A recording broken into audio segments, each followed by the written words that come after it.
미국을 좀 크게 나누자면 동부, 중부, 서부 이렇게 나뉠 수가 있어요. 서부 같은 경우에는 우리가 익히 잘 알고 있는 LA라든지 라스베가스라든지 뭐 이런 곳들이 많이 있고요. 중부는 대표적인 지역으로는 뭐 로키 산맥, 큰 사막도 있고, 그리고 동부 같은 경우에는 제가 살고 있었던 애틀랜타가 있었죠. 저는 이제 애틀랜타에서 살고 있었기 때문에 미국 전역을 여행하기 위해서 서부를 향해 나아가고 있었습니다. 그리고 지난 시간까지 이제 덴버까지의 여행기를 쭉 봐 오셨죠. 그래서 이제 오늘은 이제 덴버에서 완벽한 서부로 넘어가는 그 여정에 대한 이야기를 좀 해보려고 합니다.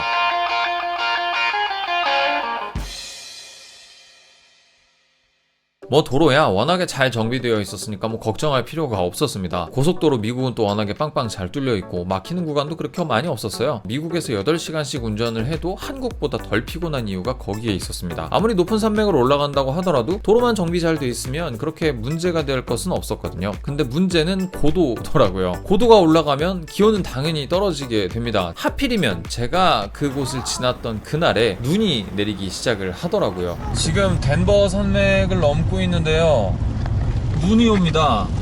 이렇게 눈이 늘상 내렸던 건 아닌 것 같고, 하필이면 제가 갔던 그 타이밍에 눈이 내렸던 게 맞는 것 같더라고요. 그리고 더 놀라운 사실은요, 여기가요 백두산보다 무려 600m나 높은 지역입니다. 지금 외부 기온이 34도까지 떨어졌고요. 아니, 때 아닌 설원이 펼쳐지고 있습니다. 이게 뭐죠? 5월인데요 와, 로키 산맥 미쳤네요. 덴버의 날씨는 와 정말 특이하네요. 덴버는 8월에 놀러 오는 걸로 하겠습니다. 너무 황당해서. 우와 진짜 눈이야. 와 진짜 눈이야. 오 차가워. 차가워.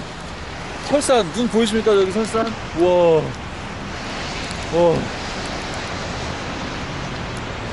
아니 잠깐, 나 반팔 반바지라고 지금. 반팔 반바지인데 지금 이게 눈이 말이 돼 이게? 추워 안되겠다.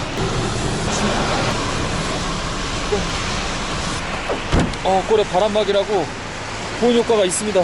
도로가 얼기 전에 빨리 출발해야 될 것 같습니다. 6월인데도 눈이 내리는 거야. 근데 되게 진짜 신기한 경험이었어요. 이렇게 난데없이 겨울을 경험하고 난 뒤에 계속해서 길을 떠났습니다. 목적지로 열심히 운전을 해서 갔죠.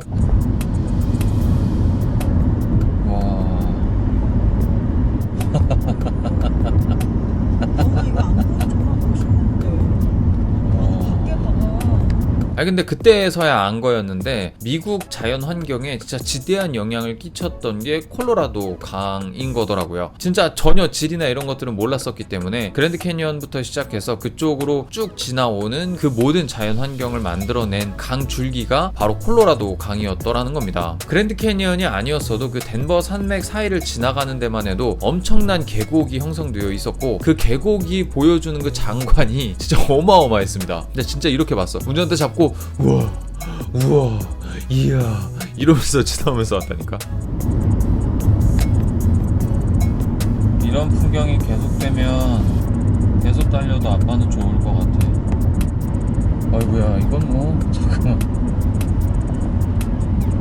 그렇게 또 길을 재촉해서 가는데, 진짜 문제가 된 것은 덴버에서 라스베이거스까지 거의 10시간 가까이 걸린다는 점이었어요. 뭐 그냥 그렇게 운전이 쉽고 편했으면 그냥 쭉 가는 게 낫지 않았겠냐라고 하겠지만, 뭐 이게 한 일주일만 다녀가는 그런 코스도 아니고 한 달여 가까이를 좀 이렇게 왔다 갔다 해야 되는 일정이다 보니까 체력을 세이브해 놔야 될 필요성이 좀 있다는 생각이 들었습니다. 그러다 보니까 중간에 경유지를 설정을 할 수밖에 없었어요. 그래서 지도를 펼쳐놓고 쭉 살펴보다 보니까 그 중간에 존재하는 대도시가 그랑융티온, 그러니까 영어 표기 그대로 발음을 하면 그랜드 정션이라는 지역이 딱 눈에 띄더라고요. 여기에서 머물러 간 게 좀 신의 한 수였다고 해야 될까요? 앞으로 펼쳐질 서부 여행의 서막 같은 그 역할을 하는 곳이 바로 이곳이었습니다. 이곳도 재밌는 곳이 꽤 많았어요. 여기서만 무려 거의 한 3군데 정도의 관광지를 가보게 됐는데, 첫 번째가 알파카 농장이었고, 두 번째가 가필드 산이었습니다. 그리고 세 번째가 이제 윈도우 락 네이처 트레일이라는 3군데에 대해서 좀 자세하게 이야기를 해보고자 합니다. 첫 번째는 알파카 목장이었어요. 알파카를 왜 키우지라고 생각을 해봤는데 알파카 털이 또 그렇게 신기하더라고요. 이 얘기는 조금 이따 하고요. 이제 난생 처음 알파카의 실물을 보게 됐습니다. 뭐 사진으로도 보고 영상으로도 보고 게임에서도 보고 알파카라는 동물의 존재에 대해서 알고는 있었지만 이렇게 실제로 알파카를 본 적은 거의 처음이었던 것 같아요. 아무래도 이제 개인이 운영하는 목장이다 보니까 알파카들을 가까이에서 되게 좀 리얼하게 볼 수 있었습니다. 어린 아이부터 성체까지 그리고 늙은 알파카까지 다양하게 보게 됐는데 진짜 신기한 건 알파카들이 그 나이 때 그대로 보이는 거예요. 어린 애들은 진짜 어리게 보이고 다 자란 애들은 이제 뭐 성체처럼 건강해 보이고 되게 멋있어 보이고 다 늙은 애들은 진짜 쟤는 할머니구나 혹은 할아버지구나라는 느낌이 명확히 들 정도로 굉장히 명확한 나이대를 보여주고 있었습니다. 사람이랑 좀 되게 닮았다고 해야 되나? 털 많은 낙타 같은 느낌도 좀 들었고요. 실제로 이제 대면하면서도 굉장히 좀 신기했습니다. 얘는 화낼 때 침 뱉는다고 나 들었던 거. 자기는 안 준다고 하는 거죠. 침이 너무 많이 묻었어. 엄마 다리 있어? 얘가 제일 어릴 때 예쁘게 생겼지. 누가? 누구? 얘 눈에 이제 화장한 애. 화장했어? 응, 눈에 화장한 애가 제일 애기. 약간 물었는데 안 아파. 약간 물었는데 얘가 애기래 제일. 얘가 애기래. 눈에 화장한 애.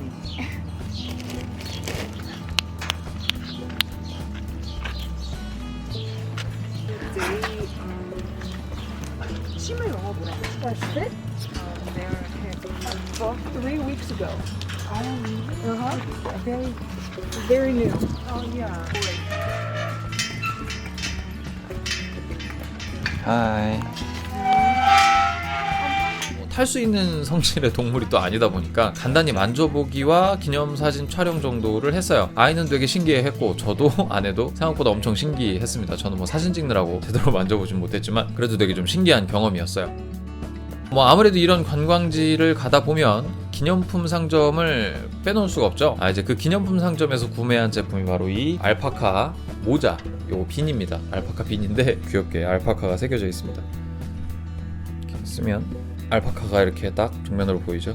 권상우님의 이 씬을 재현해야 될 것 같은 그런 느낌의. 이 겉감은 알파카의 털로 만든 게 맞고요. 이 안감은 레이온이라 그래서 좀 부들부들한 합성 섬유로 만들어져 있습니다. 이게 왜 이렇게 합성 섬유로 만들어져 있는지는 알파카 섬유를 만져보신 분들은 알 거예요. 생각보다 상당히 거칩니다. 이런 단점 말고도 장점들이 굉장히 많습니다. 대표적인 장점 자체가 내열성, 내구성이 되게 좋고 보온성이 되게 뛰어납니다. 지금 산 건 요거지만 거기에 좀 주력으로 판매하고 있는 상품은 냄비 받침대 같은 거였어요. 그러니까 야 이런 섬유질로 냄비 받침대 만들어서 늘러붙거나 변형되면 어떡하냐라고 물어봤는데 전혀 안 그런데요. 튼튼하게 하고 뭐 아예 불에 끄슬리지 않는 한은 심하게 변형이 일어나거나 하진 않는데요. 역시나 이제 아이는 실용적인 것보다는 귀여운 걸 좀 많이 고르게 됩니다. 그래서 알파카 인형 귀엽죠? 네, 알파카 인형을 구매를 했습니다. 알파카 털로 직접 만들어낸 그 인형이라서 귀엽기도 하고 그때의 추억을 좀 되새길 수 있을 만한 좋은 아이템이었던 것 같아요. 이거 말고 이제 목도리도 구매를 했었는데 주변 분들께 이제 선물로 드리고 나서 갖고 있진 않는데 좀 괜찮은 의미 있는 제품이었어요. 두 번째로 찾은 장소는 이제 가필드 산이라는 곳입니다. 여러분들도 처음 듣는 지명이죠. 저도 처음 듣는 지명이어서 사실 이 산이 가필드 산이라는 건 나중에 구글 어스 보고 알았어요. 가필드 산인 줄도 몰랐어. 물론 이제 들어가는 입구에 가필드 산이라고 써있긴 써있었는데 외국의 명칭이 그렇지 않습니까? 표지판에 써있다고 한들 우리가 뭐 익숙하게 아는 그런 명사들이 아니기 때문에 그냥 듣고 까먹는 수준의 그런 이름이라서 기억이 전혀 나지 않았어요. 되게 신기했습니다. 그런 지형들을 우리나라에서는 전혀 볼 수 없는 지형이잖아요. 민둥산인데다가 우뚝 서 있고 그 지층이 딱 쪼개져 있는 그런 류의 어떤 산들은 우리나라에선 정말 보기가 구경하기가 어렵습니다. 어떻게 가게 됐냐면 그 사막 위에 이렇게 우뚝 이렇게 산이 솟아 있는 거야. 그래서 야 이게 뭐지? 야 이 산은 뭐지? 어떻게 왜 무슨 산인데 이렇게 멋있게 생겼지 싶어가지고 도로 중간에 세워가지고 막 사진을 찍었어요. 바로 요 사진이죠. 너무 멋있지 않아요? 저는 그래서 그냥 보고 지나가기가 너무 아까운 거야. 엄청난 절경이 펼쳐져 있는데 저길 그냥 지나치기에는 너무나도 아쉬운 거죠. 그래가지고 저 산을 올라갈 수 있는 방법을 한번 찾아보자 라고 해서 그때 이제 막 내비게이션으로 막 찾다가 주변을 둘러보다가 하니까 주변을 둘러보니까 저쪽에 이제 그 주차장이 딱 있는 거야. 그래서 거기를 딱 찍고 이제 갔더니 딱 거기가 가필드 산에 오르는 트레일, 그러니까 올라가는 등산로가 있는 곳이었더라고요. 그래서 야 좀 잘 됐다 그래서 올라갔는데 산에 올라가 보겠습니다. 한국에선 올라가 볼 수 없는 산이죠. 바로 이 산. 저쪽에 등산로가 좀 보이네요. 가보죠.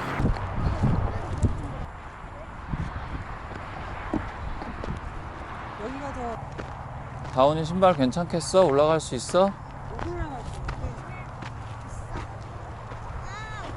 다운아 안되겠다. 위험하다. 위에서 보니까 좀 위험해 보여. 여기 좀 올라가서 사진만 찍고 올게. 이제 보시다시피 등산을 계획하고 간 게 아니지 않습니까? 그러다 보니까 이제 산에 오를 수 있을 만한 컨디션이 전혀 아닌 거야. 그럼에도 불구하고 올라가고 싶었어. 근데 다소 좀 위험하다 보니까 초입까지는 아내랑 아이도 같이 이렇게 올라가다가 이제 좀 내려가서 기다려라. 난 한 중간 이상까지 올라가 보고 경치를 좀 보고 가겠다. 이렇게 얘기를 해서 이제 따로 가게 됐습니다. 그래서 저 혼자 이렇게 끼역끼역 올라가는 상황이 이렇게 펼쳐지게 되는 거죠. 와, 야 이거 너무 무섭잖아 이거. 이쪽으로 깎아지는 낭떠러지. 이쪽으로 깎아지는 낭떠러지. 와, 진짜 너무 무섭습니다, 진짜. 우리나라에서 이제 뒷동산 같은 거 오를 때 사실 등산화 같은 거 많이 신고 가지 않습니까? 진짜 등산화가 필요한 곳은 여기입니다. 중간 이상에 가다 보니까 비탈이 좀 심해지는 부분이 있었습니다. 근데 그런 부분에 발을 디디니까 팔이 미끄러지는 거야. 거기다가 내가 카메라도 주렁주렁 달고 있었지, 짐도 엄청 많았지. 그러니까 한 발 한 발 내디딜 때마다 뒤로 계속해서 밀리는 겁니다. 그래서 너무너무 무서웠던 기억이 나거든요. 와, 장난 아니다. 와, 기암괴석 절벽들이 입체적으로 다가오는데 이건 뭐라 말로 설명을 할 수가 없습니다. 이게 사실 셰일층처럼 지층 단층이 지어져 있는 거잖아요. 교과서에서만 보고 실제로 이걸 본 적이 없었는데 진짜 감격스럽습니다. 이런 걸 실제로 보게 될 줄이.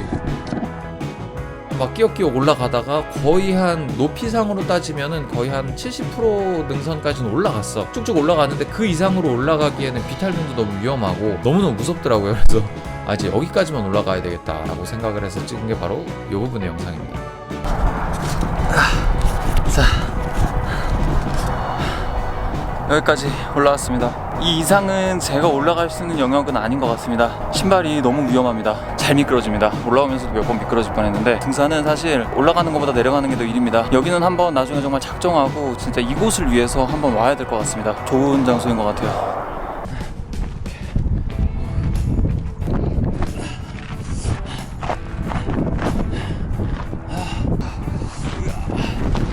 미끄럼을 타야겠어 진짜. 근데 이제 이렇게 올라갔다가 내려와서 요 콘텐츠 제작하려고 이렇게 자료를 찾아보니까 진짜 아쉽더라고. 야, 여기 딱 그 가필드 산이라고 명명된 그 산 꼭대기에 올라서서 그 그랑 융티온을 내려다보는 그 전경이 어마어마하더라고. 그 광경 자체가 정말 항공샷을 찍는 것과 비슷한 정도의 느낌이 들 정도였던 좀 화면이 이렇게 보이는 부분이 있더라고요. 이제 구글 어스로 찾아보면서 이제 보게 된 부분이었는데 실제 눈으로 봤으면 어땠을까라는 그런 생각이 드는 좀 대목이었습니다. 좀 아쉬웠어요. 그래도 어찌됐든 그 끝까지 올라가 보지 않은 건 지금 생각해도 좀 현명한 판단이었던 것 같습니다. 내려올 때도 거의 기어 내려오다시피 했어요. 진짜 위험했거든요. 엄청 미끄러워요. 정말 죽는 줄 알았어. 너무 무서워서 되게 후달후달 하면서 내려왔는데 그래도 되게 재밌는 경험이었습니다.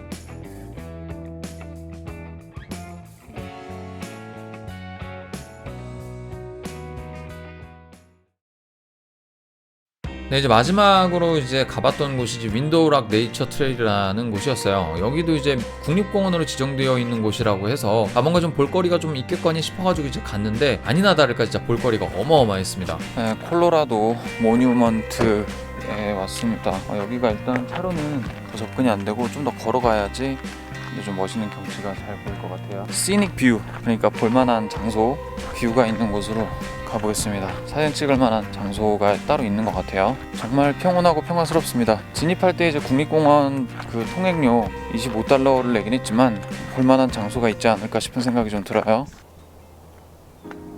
소 그랜드 캐니언 같은 느낌이 들 정도로 기암 괴석들이 많이 이렇게 배치되어 있었고, 기본적으로 이제 풍화작용으로 인해서 생긴 그 수많은 돌기둥들과 윈도우 락이라고 이름 붙여진 가운데 구멍이 뚫려 있는 구조의 바위 산들이 되게 시선을 엄청 빼앗았어요. 그래서 야, 멋있다. 진짜 미국 여행을 하는 맛이 이런 데서 느껴지는 거구나라는 걸 그 지점에서부터 점점 실감이 나기 시작했습니다. 경치가 미쳤습니다. 여기가 그랜드 캐년스러운 지층이 보이는 기암 괴석들, 암석들이 이 지역을 가득 싸고 있고, 거기다가 저쪽에 이제 그랑 융티온 도시가 한눈에 내려다 보입니다. 그리고 이제 I-7이 고속도로 가로지르는 고속도로도 쫙 보이고요. 감탄사가 연발될 수밖에 없는 그런 장소입니다.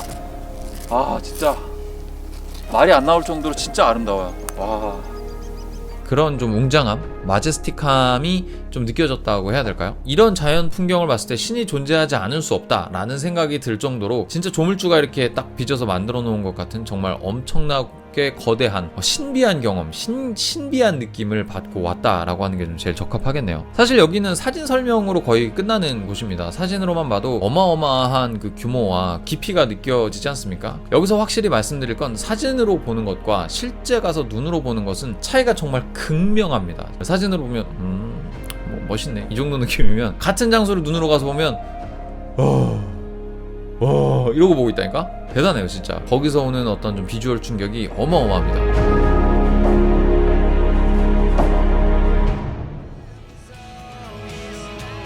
네, 여기까지가 이제 그랑융티온, 그러니까 덴버와 라스베가스라는 초대박 관광지 사이에 있는, 그러니까 라스베이거스에 대한 예고편으로서의 그랑융티온을 좀 한번 살펴봤는데요. 재미있었습니다. 미국 여행을 진짜 하고 있구나를 깨닫게 해준, 체감하게 해준 첫 도시가 아니었나 싶은 생각이 좀 들 정도로 굉장히 자연 경관이 빼어나고 볼거리와 좀 즐길거리가 생각보다 많이 있었던 그런 장소라는 기억이 좀 납니다. 자, 이제 오늘 이후부터는 이제 그랜드 캐니언, 세도나, 요세미티 국립공원 등이 남아 있죠. 그리고 서부에 있는 대표적인 도시인 LA, 그리고 샌디에고 동물원, 요런 이제 관광지가 남아 있습니다. 그래서 앞으로도 쭉 서부 여행기 함께 해주실 거라 믿고 오늘은 여기까지 마무리하도록 하겠습니다. 재밌으셨다면 따봉, 응원을 해주시고 싶다면 댓글로 많이 남겨주시길 부탁드릴게요. 여기까지 야메리칸의 정곰이었습니다. 다음에 또 만나요. 봄빠.